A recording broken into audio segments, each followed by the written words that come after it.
Ouais, de retour après une toute petite pause. Mais voilà, ça a duré même pas 3 minutes. Mais j'ai eu le temps de faire ce que j'avais à faire, donc ça me va comme petite pause. Écoute. Partie lec- euh, activité autre des lives IRL. Donc lecture chaque semaine cette fois. Et ensuite il y a une critique en fait, j'avais oublié. 3 react si je ne m'abuse. Je les ai sous les yeux, je vais regarder dans une seconde. Un, 2, 3. 3 react. Je suis tellement malin. Et ensuite on va faire un peu de rangement de cartes Pokémon. Et ça c'est cool. On commence sans plus tarder. Chainsaw Man, épisode 113, je veux voir les pingouins. On va laisser tomber la barrette. Tellement sobre que sont les ternes, tu ne ferais pas mieux de tenter quelque chose de, je sais pas, plus fleuri. Lâche-moi, c'est très bien comme ça. Si ce vaurien s'entiche de toi, tu pourras effectivement en faire une arme en soi. Soit. Mais est-ce que tu sauras le séduire? À mon avis, rien de plus simple. Ah bon? Les hommes, il suffit de les amuser un peu pour qu'ils tombent comme des mouches. Tu en es sûr? Un démon dans ton genre ne peut pas comprendre ces choses-là. Et puis, objectivement, je suis plutôt mignonne alors. Quelques bons moments ensemble, elle sera fou de moi. Les anémones de mer sont des cousines des méduses qui usent des fins poils dont elles sont couvertes pour anesthésier poissons, crevettes ou zooplancton afin de s'en nourrir. Mais elles peuvent rester des années sans rien manger. C'est un point commun qu'elles partagent avec les méduses. Si on s'en occupe correctement, certains spécimens peuvent vivre plus de 70 ans. Présents dans toutes les mers du monde, leur corps capable de mouvements très lents sert parfois d'abri à un poisson qu'on appelle amphiprion ou poisson clown. Celui-ci se sert d'elle pour se protéger de ses prédateurs et se nourrir même des restes de leur repas. J'en ai ma claque des histoires de démons. Je voudrais aller voir les pingouins. Pas question, on va rester ici encore 10 minutes, hein? J'ai planifié notre visite pour qu'on profite au maximum de ce que la com a à offrir et qu'on passe un bon moment. Alors on ne fait rien qui soit hors programme. D'accord. Dans les eaux tropicales, les anémones de mer s'accrochent aux récifs coralliens ou aux rochers. Les étoiles de mer sont des échinodermes, ce qui en fait les cousines des oursins. On en dénombre près de 2000 espèces à travers le monde. Certaines n'ont même pas une forme d'étoile, d'autres disposent de plus de 30 bras. En cas d'attaque, ils n'hésitent pas à sacrifier un de ses bras pour prendre la fuite pendant que l'ennemi les dévore. Et certaines espèces ont la faculté de se régénérer, du coup le bras perdu repousse après, à ce qu'il paraît. Les étoiles de mer peuvent se nourrir de pratiquement tous les organismes vivants marins, et elles mangent en crachant sur leur estomac directement sur leur proie, pour se servir comme une bouche, figure-toi. Pour l'anecdote, note que dans la préfecture de Kumamoto, on consomme des étoiles de mer, à l'instar des oursins, on les écorche avant de les déguster. Les histoires d'étoiles de mer aussi, ça me saoule. Je veux voir les pingouins, moi. Pas question, on va pousser l'observation encore 30 minutes. 30 minutes? Qu'est-ce qu'il est con? Dans presque toutes les langues, le nom des étoiles de mer fait référence à leur forme caractéristique. En anglais, par exemple, à ce stade, il doit commencer à en passer pour moi, mais une employée de la com ne saurait pas faire une position aussi passionnante. C'est pas comme ça que ça marche. Dis, et si on mettait ton plan en pause pour aller voir les pingouins? Tu veux pas te taire un peu? En suivant mon programme, on passera un bon moment, alors inutile de te fatiguer à réfléchir. Sauf que moi j'ai décidé de cogiter à des tas de trucs. Et là, je m'en vais voir les pingouins, avec ou sans toi. Pour la bonne et simple raison que moi, je veux voir les pingouins. Hein? Et attends, tu ne lui cours pas après? Moi? Pourquoi je ferais ça? Après tout, c'est lui qui a tort. Et il m'interrompt au milieu de mes exposés, il disparaît d'un coup sans crier gare, alors que moi, je n'ai rien fait de mal. Asa, autour d'un doute. Tu ne serais pas une humaine du genre horriblement rasoir? Pardon? Pendant ta petite conférence, notre vaurien avait l'air de s'ennuyer comme un rat mort. D'ailleurs, moi aussi tout le long je bâillais. S'il y a quelqu'un de rasoir ici, c'est ton faux Chainsaw Man. Moi j'ai pris la peine d'aller à la Bibli pour étudier le sujet avant de venir. D'accord, d'accord, mais sois gentil et rattrape-le. Si était fichu de suivre mes explications, elle l'aurait passionné. Toi tu veux pas comprendre parce que t'es un démon, mais j'ai strictement rien fait de travers.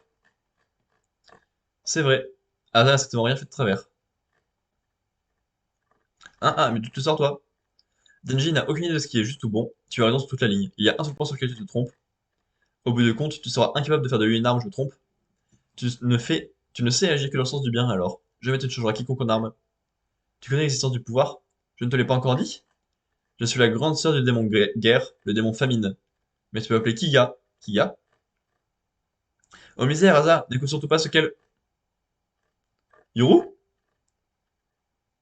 J'ai transporté Yoru à l'extérieur du bâtiment. Enfin, temporairement, hein? Je suis convaincu que, confronté à la fin, n'importe quel humain renonce à ses valeurs. Alors, je t'offre une scène sur laquelle les abandonner. Tu ne sortiras pas de cet aquarium avant d'avoir changé d'NJ en arme. Je te dis donc, à bientôt. Ah, Bon, état d'urgence. Il est pas si grand que ça, c'était quoi? Non. Pourtant, j'ai eu beau suivre ce couloir, jamais j'en ai vu le bout. Je crois bien qu'un méga boulet est de retour des enfers.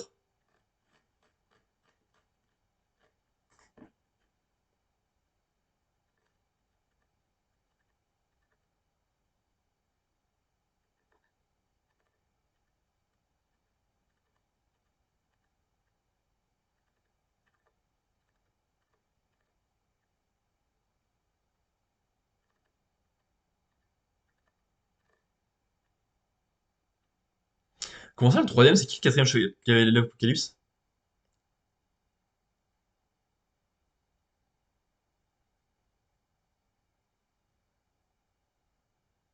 Ah, Makima, c'en est un.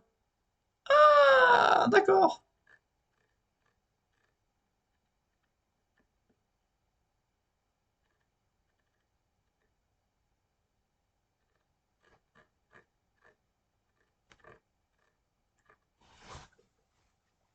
Pas mal.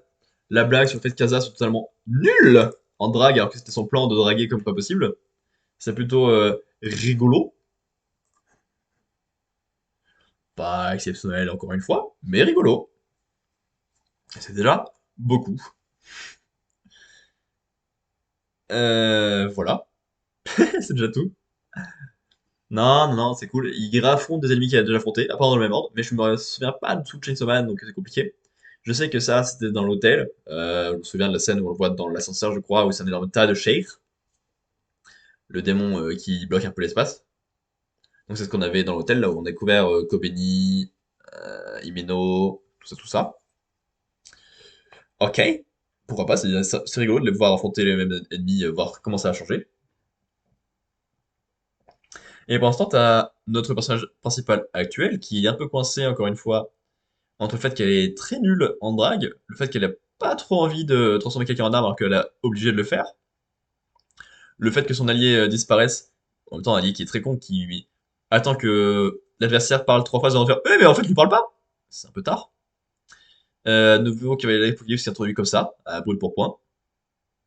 Il y a des bonnes choses, ça va assez vite, c'est sans transition, aucune, parce que c'est une semaine. Sympa. En plus, il y avait une répétition de cases qui était avec les explications sur les anémones puis sur les étoiles de mer, et c'est sympathique. Mais aussi, on veut voir les pingouins par contre. Paf! Ensuite, je vais oublier tout à l'heure que je vais présenter, hein. J'ai fini, j'ai regardé un film. Ah oui, non, c'est pas comme ça que ça marche quand on parle de film. Hop, hop, hop. Je crois que c'est pas ça le titre français, mais ok. Mademoiselle Collins. C'est ça le titre. Autant pour moi. Nanana. 1h47 drame, 22 décembre 2021. Judith mène une double vie entre la Suisse et la France. D'un côté, Abdel, avec qui elle élève une petite fille. De l'autre, Melville, avec qui elle a deux garçons plus âgés. Peu à peu, cet équilibre fragile fait des mensonges, de secrets et d'allers-retours se fissure dangereusement. Prise au piège, Judith choisit la fuite en avant, l'escalade vertigineuse. Réalisé par Antoine Barrault.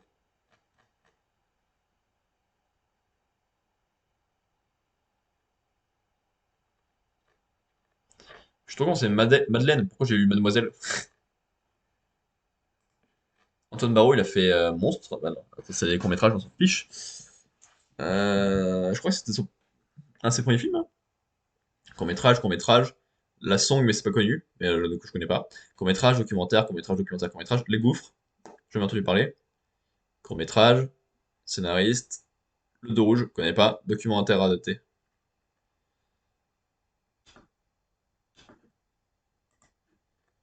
Il y a Sébastien aussi, c'est rien. Et là, il y a, vite fait. Ok, c'est son troisième long métrage, ça? Son premier, pardon. Ça, c'était son troisième long métrage. Ok. Et ben, pour un troisième long métrage, c'est très bien. Notamment parce que tu t'es fait accompagné par Virginie Efira. C'est toujours peut-être pas une valeur sûre, ça fait pas un bon film, mais ça te donne envie de voir le film, au moins. J'aime beaucoup le principe d'une double vie, notamment grâce à la chanson d'Orelsan, double vie. Hein. Bon. Bah, parce que c'est intéressant de voir quelqu'un mentir à tout le monde comme ça, se mentir à soi-même, parce que ben, mener deux vies à la fois dans deux pays différents, avec deux amoureux différents, avec trois enfants différents, mais deux groupes d'enfants différents, c'est quelque chose de particulier. Et donc je trouve ça peut-être un peu longué parfois, mais plutôt très bien, la partie où il y a tout qui commence à se briser petit à petit, parce que les familles commencent à entendre un peu des phrases qui sont pas très très logiques. Attendez, ça.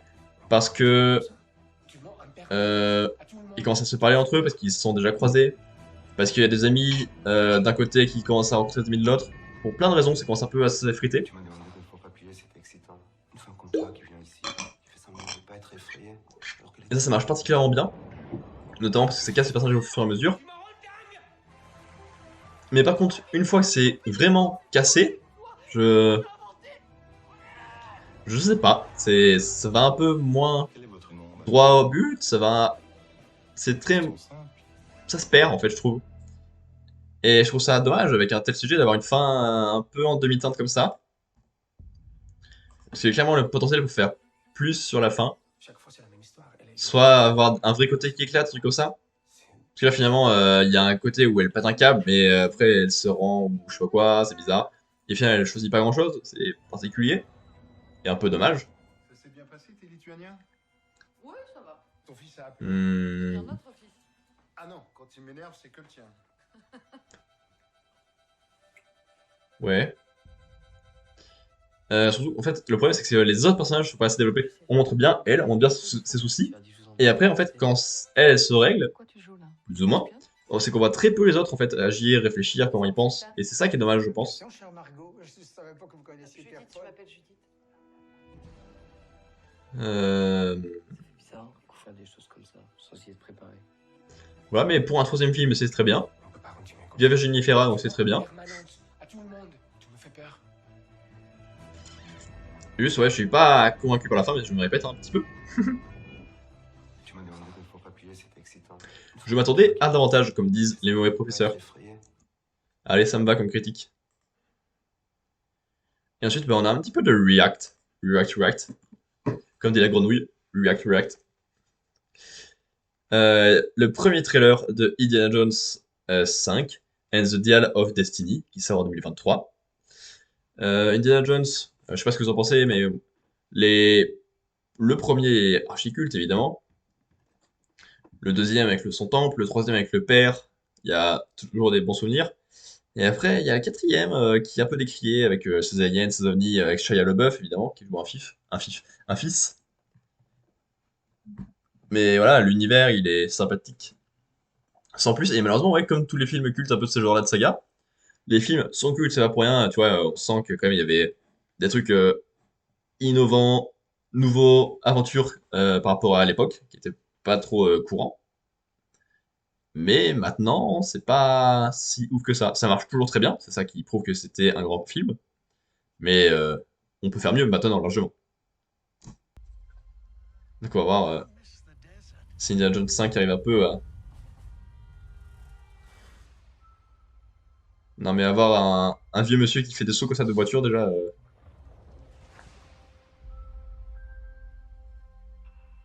I miss waking up every morning,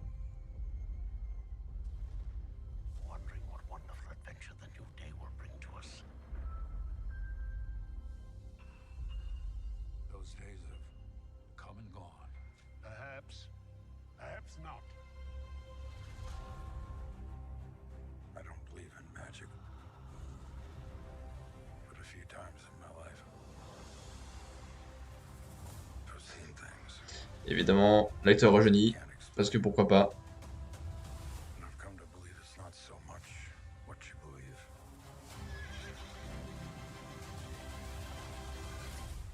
It's how hard you believe it.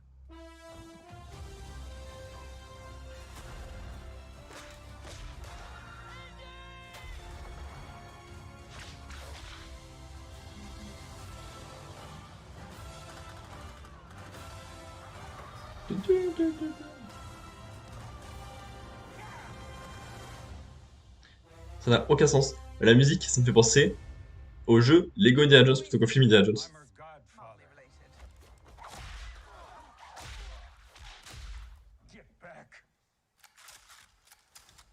Et oui, le fouet s'est un peu dépassé, je crois. Trop marrant, haha. Donc pas trace du père, pas trace du fils, mais voici sa petite fille.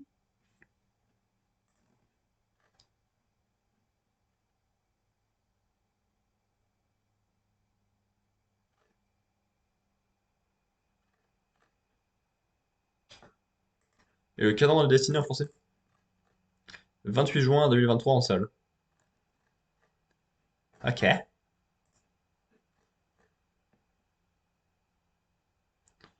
Ah, il est opposé à la course à l'espace. Oh.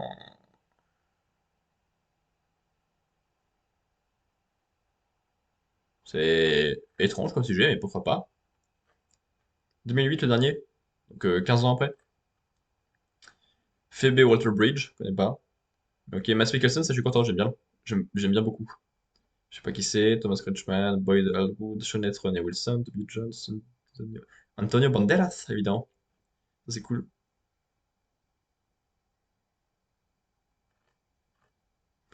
Ok. Et si je mets Indiana Jones 5, Shia LaBeouf, ouais.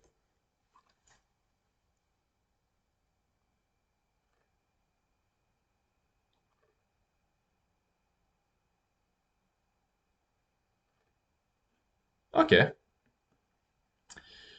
Je suis pas particulièrement convaincu, mais je suis pas spécialement contre pour l'instant. Pourtant, il n'y a pas eu grand-chose hein, avec une minute d'image. Donc pour l'instant, je prends. Mais effectivement, le sujet de la course à l'espace et des nazis en même temps par Indiana Jones. Bon, les nazis, ça, on a l'habitude. Mais la course à l'espace, à voir. Pourquoi pas, hein, mais ça a l'air un peu vieillot. Ça a repris les codes des premiers et bah, c'est bien, c'est logique, tu vois. Et, ça a fait un peu vieux, quoi. Paf. Ensuite, il y a un trailer des Gardiens de la Galaxie Volume 3. Les deux premiers étaient des très bons moments de Marvel. Les deux, hein.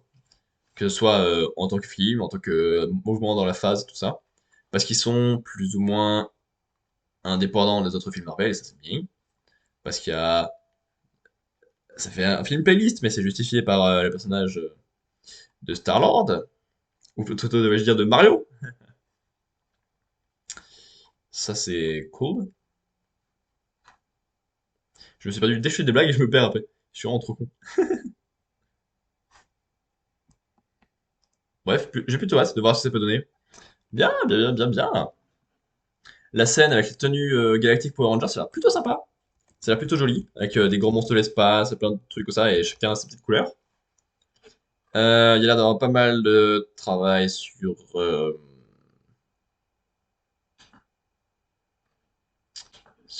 Rocket jeune, et ça pourquoi pas. J'aimerais bien voir son histoire, voir pourquoi est-ce qu'il est autant désabusé, voir comment est-ce qu'il peut être ami avec un arbre, qu'est-ce qu'il fout dans cette famille, et voilà. Ça me plaît beaucoup, l'idée que ce soit vraiment leur fin. J'espère que c'est la fin du groupe, tu vois. Ça montre un poil trop de Gamora, je pense, dans la bande-annonce, notamment quand on les voit en prison avec eux, parce que là, bah, du coup, ça fait vraiment. Ils vont tous se retrouver en prison comme dans le 1 et faire une alliance et hop, ça va créer le groupe comme à l'époque. Et ça, je suis pas fan de l'idée. C'est vraiment le cas. Ah, moi, ça se fait exprès pour montrer que ça va être comme ça que l'équipe va se créer en mode ah là, ils sont dans la prison. Alors que ça se trouve, l'équipe va se créer, puis ils vont aller en prison. Qui sait? Il y a Adam Warlock qui arrive. Adam Warlock, mais le personnage je le connais pas, je m'en fiche. Et en plus, il est joué par un acteur qui perturbe un peu. Donc, sans plus. Notamment parce qu'il est un peu une tête que j'apprécie pas, qu'il a joué des rôles qui sont particuliers. Et en plus que j'ai découvert dans La famille Miller, Une famille en herbe, les Miller, Une famille en herbe peut-être, et qu'il a une scène où il a des couilles gigantesques qui se fait piquer. Et ça me perturbe grandement, tu vois. Et du coup, il est forcément lié à ça, donc avoir un méchant qui ressemble à ça, boire. Boire.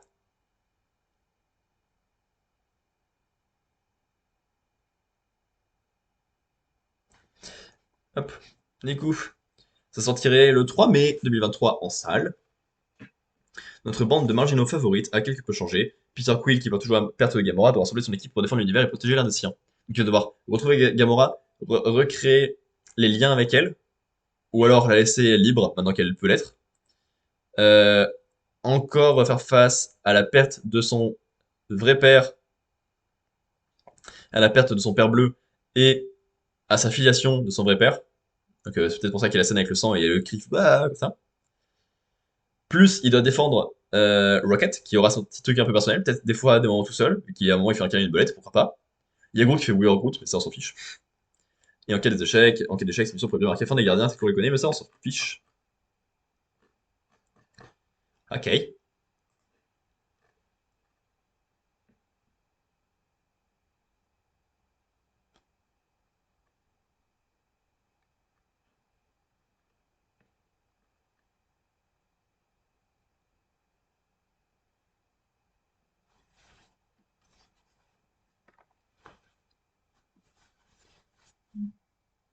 Ah ouais, c'est pour ça. T'as la création d'Aisha, qui est un Warlock, ça ok. Et c'est qu'en plus, t'as le maître de l'évolution qui va se ramener pour essayer de récupérer Rocket qu'il a créé. Chris Pratt, Zoé, Bautista, Karen Gillan, Pom, Clement Fitz, ça change pas. Groot, Rocket, Cosmo. Cosmo, c'est pas le chien, ça? Bah oui, pourquoi est-il encore là, Cosmo? Will Porter, lui, il me perturbe. Aisha, ouais, on la connaît. Tout à fait, le maître de l'évolution. Je sais pas qui c'est. Hmm. Ok, mais pourquoi pas, hein.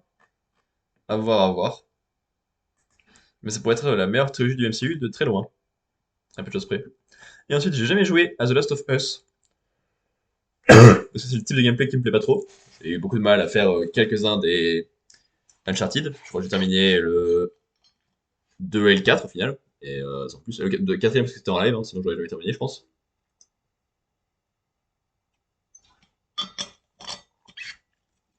Mais l'histoire me plaît beaucoup, notamment celle du 2. Et en plus, quand j'ai fait que sur l'histoire, j'ai pas été perturbé par une possible dissonance ludo-narrative, parce que j'avais que le narrative. Et ça, ça m'a plu. Pas de dissonance, pas de description de personnage stupide, que de l'appréciation du cycle de la haine. Et donc, c'est vraiment beaucoup d'éléments qui sont directement repris de Last of Us 1. Alors, bah, pourquoi pas, hein, c'est une très bonne base. Mais ça m'intrigue de voir comment ils vont se différencier de Last of Us 1. Parce que s'ils se différencient pas, ça n'a aucun intérêt. Parce que là, à ce moment-là, autant jouer au jeu, garder le jeu, tout va bien, tu vois. Donc, à voir ce qu'ils en font pour se différencier. Vous croisez les doigts qu'ils se différencient. Et en plus de ça, vu que ça va faire série de zombies, voir comment ils se différencient de Walking Dead Dead, qui lui s'est bien différencié de son comics de base, et qui était moins bien, largement, la série, au secours. Parce que comics Walking Dead, j'ai adoré. Série Walking Dead, je suis pas sûr d'apprécier, j'ai pas regardé, mais voilà. Donc, si j'ai adoré l'histoire de The Last of Us, j'ai peur de pas seulement accrocher à l'histoire ou la façon de faire de la série. Donc, à voir comment ils gèrent leur rythme, à voir s'ils arrivent à se différencier de la saison 1. Sans reprendre des éléments, ça pourra pas, ils peuvent en reprendre, ça ne pose pas de soucis, mais à voir ce qu'ils ajoutent ou pas. Et surtout, comment ils se différencient de Walking Dead. Bref, ça sort le 15 janvier 2023 sur HBO, 60 minutes. Putain. Quand le monde tel que vous le connaissiez n'existe plus, quand la ligne entre le bien et le mal devient floue, quand la mort se manifeste au quotidien, jusqu'où iriez-vous? Pour Joël, la survie est une préoccupation quotidienne qu'il gère à sa manière, mais quand ce chemin croise celui d'Ellie, leur voyage à travers ce qui reste des États-Unis va mettre à rude épreuve leur humanité et leur volonté de vivre. De survivre. Ouais. Pedro Pascal, Bélia Ramsey, Anna Torv, qui va jouer Teresa, Gabriel Luna qui va jouer Tony Miller, Marlène Perry, Bill, Frank, Sarah Miller, Henry, Sam, Kathleen, Maria Miller, Malone, Florence Ridley, Robert Lee, Josia, Anna Joyce, Kim Tembo, Troy Baker, Ashley Johnson. Il y en a un là-dedans que je connaissais visuellement. Non, c'est pas lui. Nico Ferman, Murray Botley, Nico Parker, Melanie Lindsay, Rutina Risley, Graham Greene, Alan Miller, Storm Raid, Brandon Fletcher, bah non, personne là-dedans. Ok, bah tant pis, on s'en fiche. Et ensuite, et enfin, pour cette deuxième partie du live, on va passer vite fait sur mes cartes Pokémon. Parce que pour ça, on est à 545. Ouais, mais ça compte pas pour l'instant. Ah, je vais retirer. Non, pas CC. jusqu'à C9. On a 545 Pokémon sur 905, donc 60,22%, avec ces ratios-là. 68, 21, 64, 55, 78, 55, 94, 69, 87, 44, 44, 40, 41, 63, 40, 54. J'ai déjà préparé Paldea, mais ça compte pas pour l'instant parce qu'il n'y a aucune carte qui est sortie. En manquant, donc il nous en manque 360 avec cette répartition-là. Et je m'en suis acheté un petit paquet récemment. Donc on va se les placer ensemble dans le livre. Je les mélange. Je mélange, je mélange, je mélange. Alors, le but, c'est pas que ce soit des belles cartes, ça j'en ai rien à fiche. Juste avoir une carte de chaque Pokémon. Donc peu importe à quoi elle ressemble, je veux une carte de chaque. Histoire de remplir mon Pokédex. Parce que le but c'est de faire un Pokédex en carte. Avec des très jolies pages de garde. Et donc on commence avec un Simiabraz. Attends, est-ce que si je fais ça c'est joli? C'est peut-être pas joli mais ça marche. Un Simiabraz. Et ça fait plaisir parce que c'est la première génération à laquelle j'ai joué, celle avec laquelle j'ai commencé. Et donc regardez, paf, j'ai du coup Simiabraz, ça augmente de 1 là, ça retire des manquants, et ça augmente là. Et que ça, le monde est bien fait. Hop, je sors mon Pokédex de poche. Franchement, avec juste des grosses poches, ça marche. Ce qui fait qu'on a les 3 starters plantes, les starters feu, évolution première et finale, et starter eau, évolution première et finale. Ça commence à se remplir. Ensuite, en Goliath, bien sûr. Alors je connais pas par cœur l'ordre. Paf, en Goliath, en Goliath, en Goliath. Là. Grimalin, Ixon, Berserkat, bien sûr. Je sais à quelle génération c'est, quand même, je suis pas non plus perdu totalement dans Pokémon, mais j'ai pas tous les numéros. Mais après, c'est écrit sur les cartes, certains des numéros. Lui, c'est le 861. 861, paf là.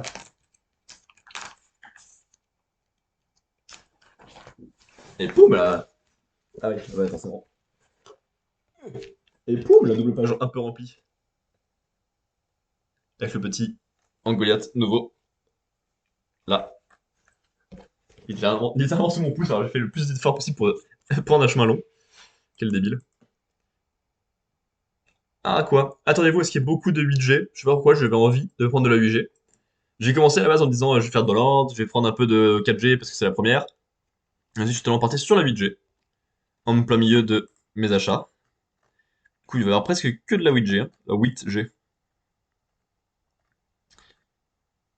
Bah, il est pas là-dedans, alors à quoi?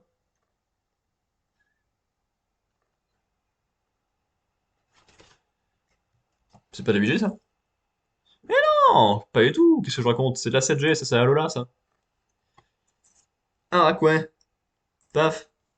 Début 7G, en fait. Petite araignée aquatique de Lola. Tiens, si on faisait ça aussi. Il lui arrive d'aller chercher sa nourriture sur la terre ferme. Sa bulle lui sert alors aussi bien à respirer qu'à protéger cette molle. Vous savez ça? Et non, et c'est bien normal. 751.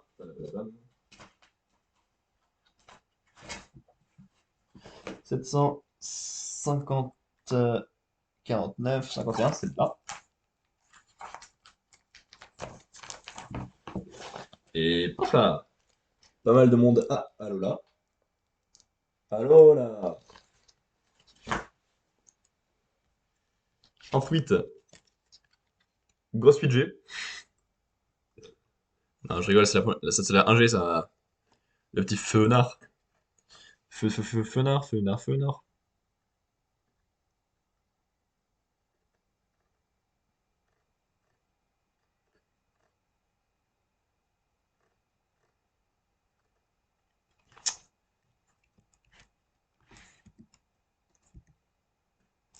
Hop. 38.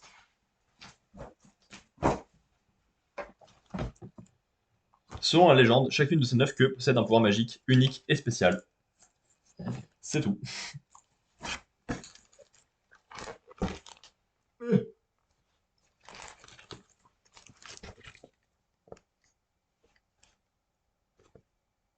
Ça reflète, hein. Maintenant, elles sont tellement brillantes. Chambre en feu. Oh, je savais pas que je l'avais pris aussi. Je pense que j'ai commencé comme ça. Sino, chambre en feu, bam. Il contrôle habilement l'intensité de la flamme de sa queue pour tenir ses adversaires à distance. Du coup, là, il manque plus que Flamme Plouf, mais je crois pas l'avoir pris cette fois. Je suis presque sûr. Mouchana. J'ai été vachement plus diversifié que ce que je l'avais imaginé, et donc. Unis.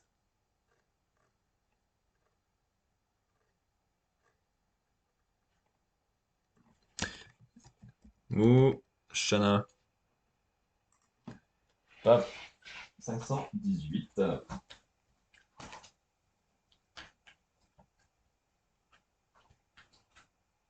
Hé hé. Attendez. Mouchana, donc on a dit. La fumée qui sort de son front contient les rêves de nombreuses personnes, et ceux de nombreux Pokémon. Mais surtout, page complétée, grâce à ce Mouchana.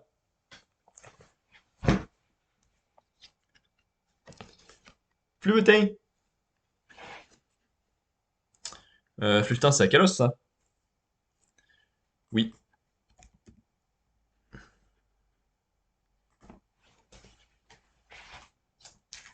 Moi qui pensais avoir pris que de la budget, je suis très déçu. Son corps dégage un parfum qui envoûte ceux qui le respirent et change en fonction de son alimentation. 682.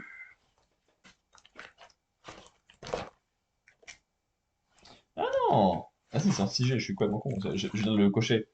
Je vais juste pas tourner les bonnes pages. Fluveting.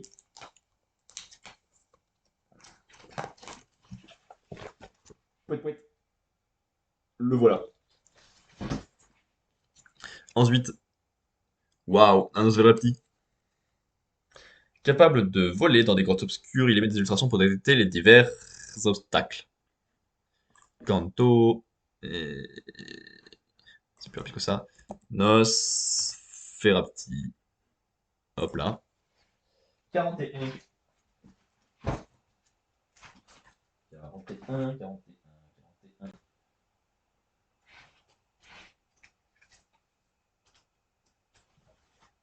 Hop là, juste en dessous de son pote Fenard, évidemment.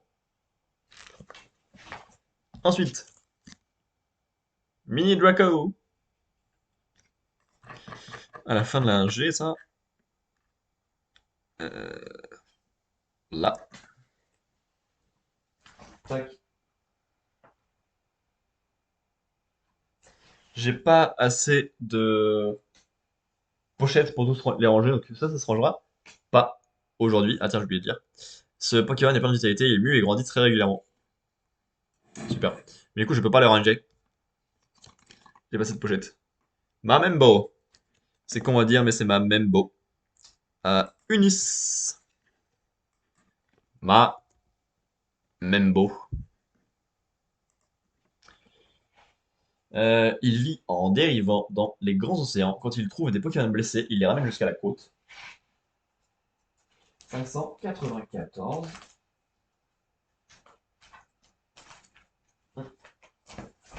Allô?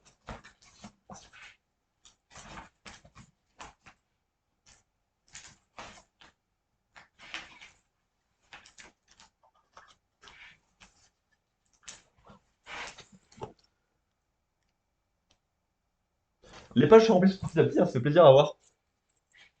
Quand ça va avoir très peu de pages vides. Noacier, même génération. Il combat avec ses trois tentacules épineuses. Un coup de ses épines d'acier peut briser deux gros rochers. En deux, des gros rochers. Euh... Noacier. C'était juste en dessous, j'ai pas réussi à ne pas le voir. MDR. Euh...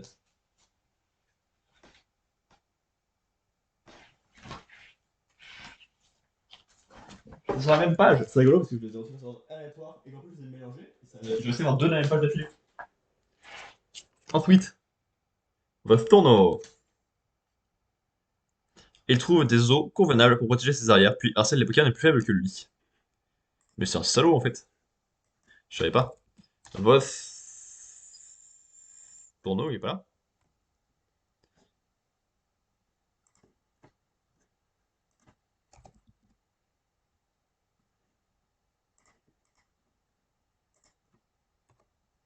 Bah, c'est de la 5G? C'est de la 5G, autant pour moi. J'en ai pris de la 5G en fait. 629.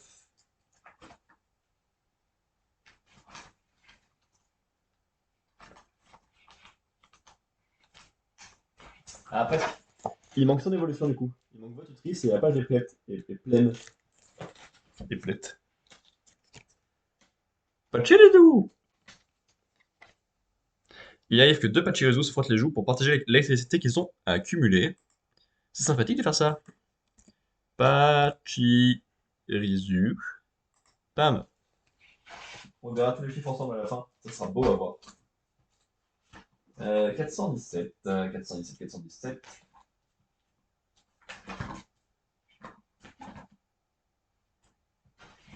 417. 15, 16, 17.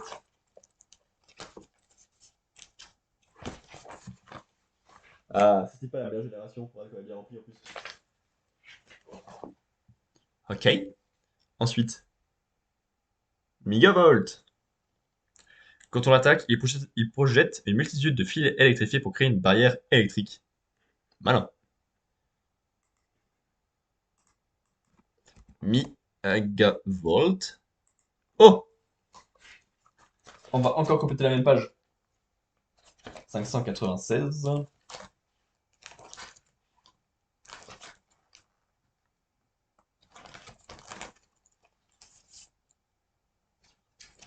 Et voilà! 3 nouveaux sur la page, plus qu'un. Ah ouais, la prochaine fois, c'est bien que je prenne les pages où il en manque qu'un. Ça les complétera tous, ça sera cool. Fennec! J'aime bien Conversateur aussi. En plus, Kalos, j'aime beaucoup. Il a toujours une brindille avec lui en cas de petit creux. Qui mange des brindilles? Il projette de l'air chaud par ses oreilles pour intimider ses adversaires. C'est vrai que c'est intimidant. Imagine un mec qui est là, te souffle dessus avec ses oreilles, là. Euh, Kalos, en haut, Fennec. Waouh! Tous ces starters là! Voilà. Merci de venir enfin ouvrir cette page, Fennec. Couverture. Il se protège du froid en s'emmitouflant dans une feuille. Il se déplace en forêt et mange les feuilles tombées par terre. C'est encore un Unis, mais j'en ai pris beaucoup plus de Unis que ce que je pensais. Couverture. Je vais écrire couverture parce que je suis débile. 541, c'est la page d'avant, c'est là. Oh, encore une page où il en manque plus qu'un. L'évolution de couverture, hein, du coup. Ensuite. Ah, voilà. La 8G. Wagomine. Il peut faire tourner ses pattes très vite pour se déplacer à une vitesse de 30 km/h. Il peut aussi souffler des flammes à 1000 degrés. 1000 degrés dans la soirée, personne peut me stopper. Ferme les stores, je vais retarder demain. Il me reste quelques battements pour faire ce que je fais de mieux. Lâchez l'air fin et fermez les yeux. Pas de calme, pas de calme, pas de calmant, calmant. Hop là. Il en manquera deux. Écoutez, un seul, mais ça je risque de le remplir celui qui est tout seul. Cornébre. Les gens voient en lui un oiseau de malheur, mais il offre des choses brillantes au dresseur dont il devient l'ami. 2G. Giotto. Giotto, on a dit Cornèbre et Bernie. MDR. MDR. Ça c'est drôle. 198. 94, 95, 96, 97, 98. Encore une fois, il en manque deux. Les choses avancent donc. À bon train. Là. En haut, celle-là. Ah, Hexadron. C'est une entité unique composée d'un chef et de 5 cadets. Ces derniers obéissent sans souci à leur supérieur hiérarchique.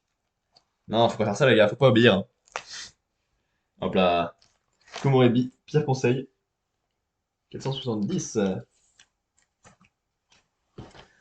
Paf. Il faut que je le valide, hein, sinon je risque de pas le valider.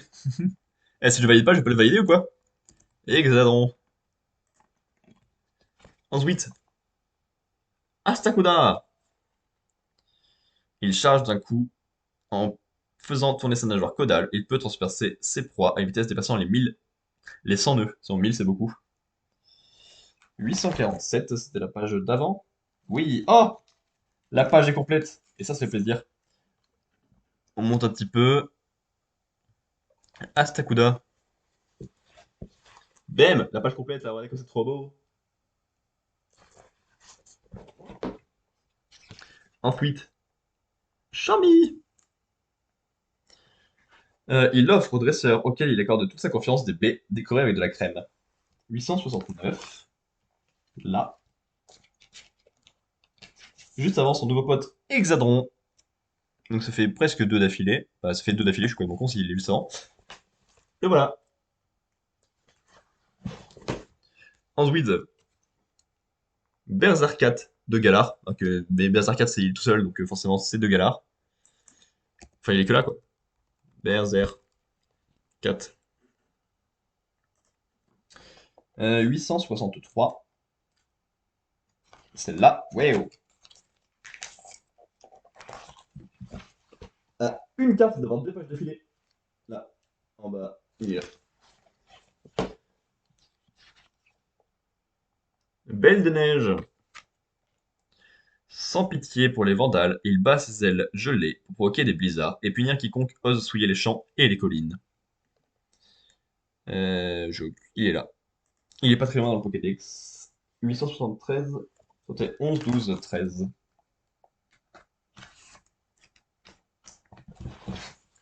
Hop, voilà le nouveau qui remplit presque la page. Et à côté, on voit qu'on approche de la fin du Pokédex de la région parce qu'il en manque.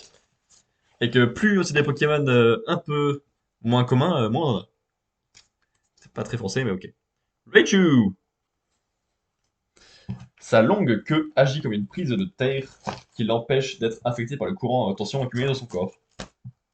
Ouah, la chance! Moi aussi, j'aimerais trop avoir une longue queue.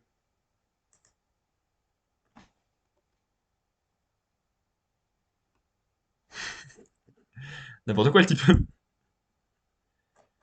Raichu. Ray. Echu.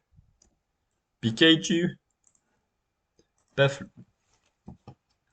26, c'est très vers le début, ça. Pikachu. Raichu. Nyeh. Tadam. Avec des Rattata de galère, parce que je vais pas des Rattata sous la main. Parce qu'évidemment, c'est des Pokémon très très rares. Très très ratatar. Fulgudog. Il se sert de l'énergie électrique pour augmenter la puissance de ses membres. Sa vitesse maximale dépasse de peu les 90 km/h. Ouais, tu restes comme genre 900. 836, hop, le voilà. Aïe aïe aïe. Trop bien de faire une gêne, de faire un gros focus sur une seule gêne. Du coup, j'hésite la prochaine fois à faire soit un focus sur une autre gêne que la 8, parce que là, du coup, je viens de le faire, la 8. Elle n'est pas complétée à 100%, hein, mais elle sera bien complétée. Et en plus, bah, du coup, je viendrai de le faire. Donc, soit en faire encore sur la 8, soit faire sur les pages où il en manque qu'un. Ah, je vais te montrer. Parce que regardez, là, comme c'est beau maintenant. Hop là, une page complète grâce à Pulgidog. Hop, du Naconda. À ne pas confondre avec An- Anna Anaconda. C'est comme ça qu'il s'appelle le truc moche là. Anna Anaconda. Angela Anaconda. Qu'est-ce que tu racontes, tu là, que de moi un fou. Du Naconda, paf. Du Naconda, paf. Le voici, le voilà. Sous la manche. En fuite. Paraguel de Izui. Parce qu'évidemment, il y a les Pokémon de Izui qui sont considérés dans Galar aussi. Ce Pokémon revêt les âmes de ses camarades qui ont péri en remontant les rivières. Dans les fleuves qui traversent Izui, aucune autre espèce n'est à sa mesure. Donc ça, c'est tout en bas du Pokédex. Euh... Paragruel. 902, par contre, je suis pas sûr d'avoir la place. Ah non, clairement pas. Parce que le dernier, c'est le 904. Il y a la place. Ou alors je l'ai mal mis exprès. 86, 7, 8, 9, 10. 11, 12, 13, 14, 15, 16. 17, 18. Effectivement, j'ai pas la place. Ouais, attends, ceux qui sont mal placés, on va les mettre ailleurs. Donc, tant pis pour Paraguay. Ceux-là, je peux pas les ranger pour l'instant. Donc, effectivement, là, il me manque genre deux pages. Je crois une dernière pour la 1G et une dernière pour la 8G. Je crois quelque chose comme ça. Mais vu qu'il y a bientôt une nouvelle génération qui arrive, ça sera rentable d'enfin acheter des nouvelles trucs. Parce que pour l'instant, bah, c'est con de se balader avec des trucs en l'air, mais c'est pas si grave, vu que c'est vraiment pour 5-6 Pokémon grand max. Ursa King. Je pense que ce sont les étendues marécageuses de Izui qui ont doté ce Pokémon d'un corps robuste et d'une aptitude à manipuler la tourbe. J'avais eu la tombe au début et je trouve ça moins pertinent. Moi j'utilise la tombe, bien sûr. Ça passe toujours pas, hein. 95, 16, 17, 18 et 19. Oui, ça passe pas. Un sécateur qui passera pas non plus. Il se protège à l'aide de roches dures et abat des arbres avec ses haches frustes. Comme il possède un tempérament violent, il est préférable de fuir quand on le croise dans la nature.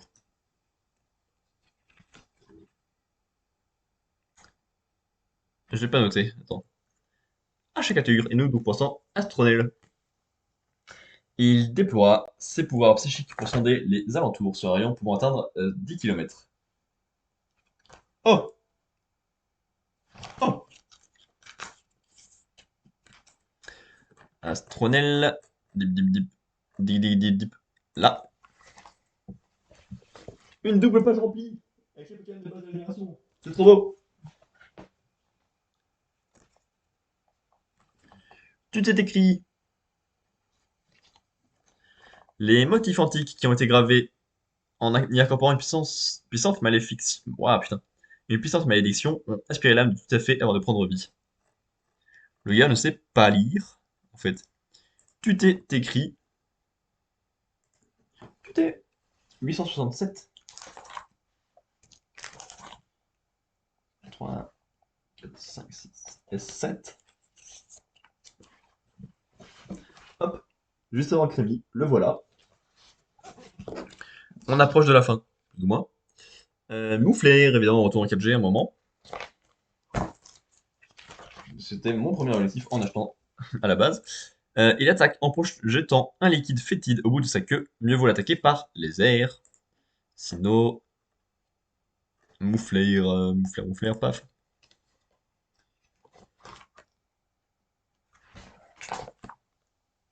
Je sais pas ce que c'est. Après Moufouette. Aïe. Pardon. Le voici, le voilà. Un fouite. Manglouton. Ah, Alola. Évidemment. Je l'avais pas. 734. Effectivement, je l'avais pas. 36, 34, c'est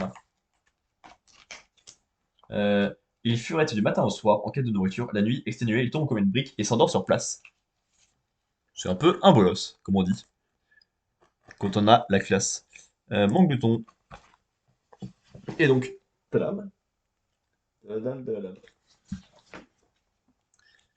Ensuite, ouh, sac de nœud. Waouh, quel Pokémon de ouf. Ses lianes bleues s'allongent au fil du temps. Elle recouvre tout son corps, dont on ignore la véritable forme. Je pense qu'il a pas de corps, simplement. Sac de nœud, sac de nœud, sac de nœud.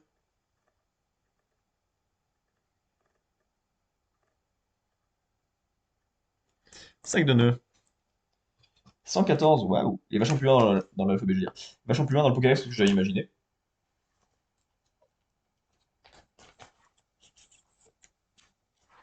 Et lui, tout seul, en plus, il a pas d'évolution derrière, à la base. Et après, il reste Sulfura et Articodin qui sont pas de cette fois, qui je pouvais pas ranger la dernière fois déjà. Donc on a un petit paquet qu'on peut pas ranger. Et voilà. Ça, c'est un Pokédex qui s'est bien rempli. Ça fait plaisir.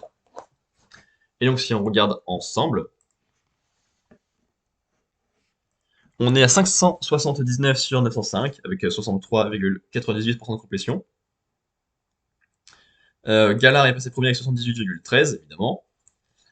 Suivi par Unis avec 73,72. Suivi par Kanto avec 71,52. Ensuite, c'est Joto à 65. Sino à 61,68. Owen à 57,78. 47,22 pour Kalos. Et surtout, derrière, 43,18 pour Alola. Donc la prochaine fois, qui sera sans doute courant février, je pense, ça sera soit à Alola, histoire de passer les 50%, histoire d'augmenter un peu, quoi. Soit histoire de compléter les pages à 1, en augmentant un peu toutes les générations, on verra bien. Et surtout, il me reste plus que 326 à récupérer. 21, 50, 38, 41, 41, 57, 35 et 43.